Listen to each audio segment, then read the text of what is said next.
All right, let's dive into one of the most powerful and, let's be honest, one of the weirdest books in all of philosophy, Meditations by the Roman Emperor Marcus Aurelius. It's a certified classic, but what exactly is it? You know, if you've ever actually tried to read this thing cover to cover, you've probably asked yourself that same question. There's no story, he says the same things over and over again, and the ideas just seem to pop up out of nowhere. It can feel like a total mess. So, what is going on here? Well, in this explainer, we are going to solve that mystery. We're going to look at the insane, crisis-filled world he lived in, uncover the secret purpose of the book, and I'm even going to show you a completely new way to read it so you can actually get something valuable out of it. Okay, let's get right into it. The very first thing you need to understand, and this is crucial, is that your feeling that the book is fragmented and personal and weird is 100% correct. That's not a bug, it's a feature. You're not reading it wrong, you're seeing it for exactly what it is.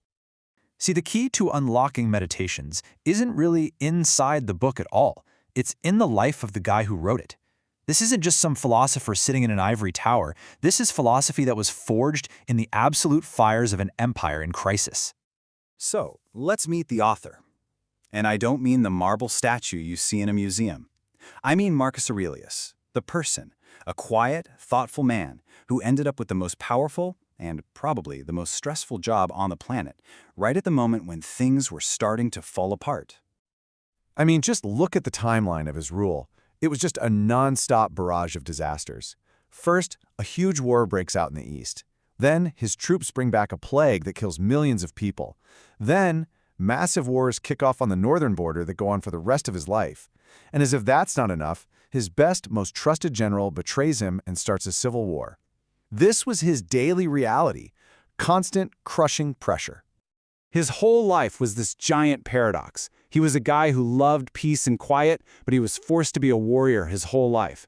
He was a king who just wanted a simple home life. He was a loving dad who had to bury most of his own children.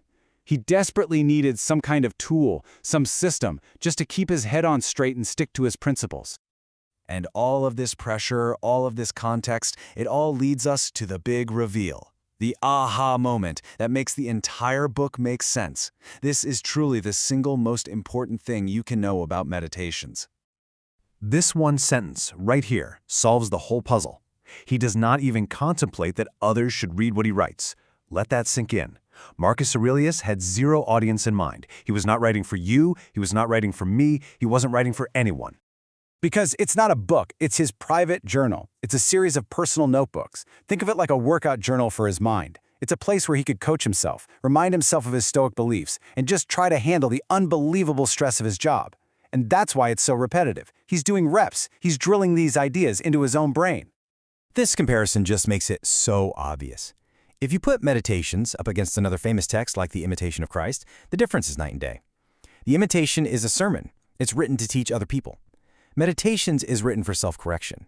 It's a man talking to himself with brutal honesty because he never, ever thought anybody else would be reading it. Okay, so now that we know why he was writing, we can finally start to understand what he was writing. And the whole structure suddenly clicks into place, starting with that really strange first book. Book 1 is completely different from the rest of the journal. It's basically a gratitude list. He goes person by person, his grandfather, his mom, his teachers, and he makes a list of the specific good qualities he learned from each of them. It's this incredible exercise in humility and a way for him to remember the kind of person he wanted to be. And then you get to the other 11 books. And this is the real core of the journal. These are his raw, unfiltered thoughts, written from the front lines of actual wars and from the front lines of his own mind. They're just short, punchy, philosophical reminders that he came back to over and over and over. He's constantly reminding himself that everything is temporary. Fame, power, money, your own body, it all just dissolves back into the universe. It's a mental trick to make his anxieties seem smaller by remembering how fleeting everything truly is. He's always trying to figure out how to deal with annoying, frustrating, and just plain awful people, which, as an emperor, was probably his whole day. This is a classic Stoic reminder. Their bad behavior is their problem, not yours. Don't let them mess up your inner peace. You can practically hear him coaching himself to just let it go. And he often does this thing where he zooms way out to get a cosmic perspective. The Stoics called it the view from above. He reminds himself he's just one tiny part of this huge, interconnected universe. It's an exercise designed to crush his ego and remind him of his duty to the whole. So what does this all mean for you, holding this book in your hands today? Well, once you realize you're not reading a public book, but a private journal, it changes everything. You're basically reading the Emperor's mail. You're looking over his shoulder at his most private thoughts. So here's the takeaway. Stop trying to read it like a novel from start to finish. That's not what it's for. Use it the way Marcus did. When you're feeling stressed or angry or lost, just open it to a random page. Treat it like a philosophical first aid kit that you can dip into whenever you need a quick shot of perspective. You know, in the end, the reason this book has lasted for 2,000 years is its raw honesty.